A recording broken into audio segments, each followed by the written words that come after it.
Olá pessoal, tudo bem? É, Em face de algumas pessoas terem entrado em contato comigo, dizendo que o último vídeo que eu postei, ele estava com o som muito baixo, eu decidi regravar novamente o tema que foi abordado naquele vídeo para que fique mais claro que as pessoas possam usufruir desse conhecimento, ok? Então eu vou retomar aquele tema.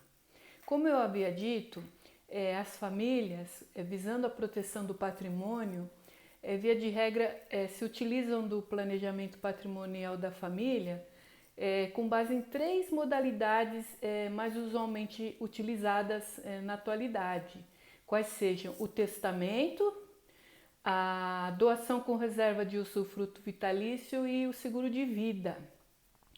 Então, o testamento trata-se do quê?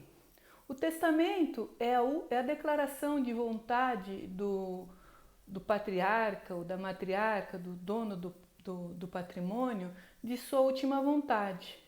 Então, ele lavra uma escritura pública no cartório de notas, onde ali ele deixa consignado a sua última vontade em relação à partilha dos seus bens.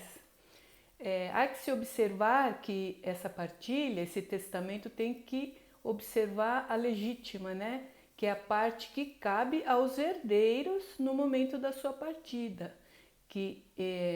Esse patrimônio dos herdeiros chama-se legítima, né?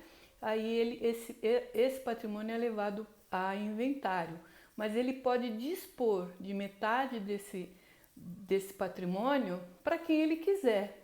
Então, via de regra, o testamento é utilizado para ou deixar parte dos bens para uma pessoa que não é vinculada à questão de hereditariedade e também, às vezes, até para beneficiar um filho ou outro em prol de questões patrimoniais, ok?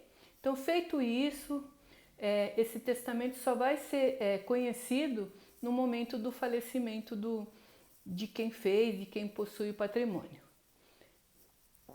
A realização desse procedimento se dá através do reconhecimento, quer dizer, sabe-se que há um testamento, da abertura desse testamento e do cumprimento. E todo esse procedimento ele é acompanhado pelo Ministério Público. Caso não haja nenhuma controvérsia, se observando que a legislação foi obedecida, que não houve prejuízo aos herdeiros legítimos, passa-se então ao procedimento do inventário. Então, nesse processo, via de regra, de cumprimento do testamento, leva-se em média de 6 a 1 ano, se tiver tudo tranquilo. E nós temos casos, sabemos de vários casos onde o testamento é questionado tanto pelos herdeiros como por outras pessoas, né? E a gente tem alguns exemplos bem vivos assim, que é o caso do humorista Chico Anísio, que ele faleceu em 2012, deixou testamento e até hoje, em 2022, esse testamento está sendo questionado judicialmente. E a partir do momento que há esse questionamento judicial, são mais despesas, mais custos que vai se utilizar, porque precisa abrir um processo judicial, é advogado, é custas, é o tempo, né?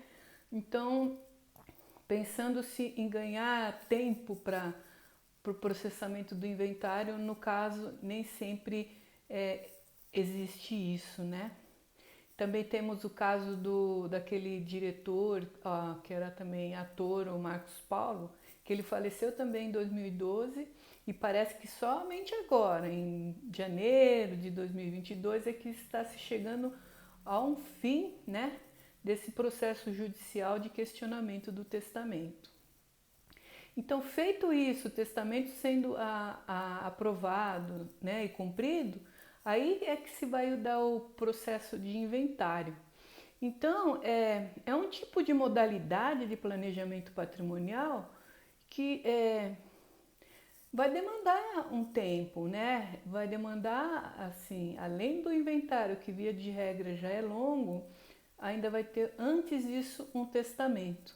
E tem um detalhe, né? A partir do momento em que existe um testamento, o inventário tem que ser obrigatoriamente realizado via judicial. Então já é uma despesa a mais, porque se for feito extrajudicial, é num cartório, onde tem custo, mas os custos cartoriais, os custos são bem menores. Então vamos ter despesas judiciais. Via de regra, um inventário judicial, os honorários advocatícios são maiores. E também a questão tempo, né? Então, um inventário que poderia ser processado via extrajudicial num prazo bem menor e ao custo também menor, vai levar mais tempo e vai ter um custo muito maior. Então, aí não houve ganho para os herdeiros, para os filhos, né?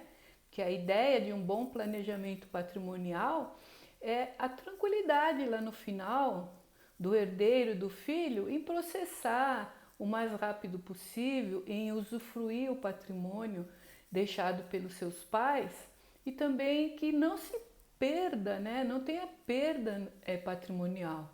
Que tudo que realmente os pais deixaram de legado para os filhos, eles tenham quando da realização do inventário.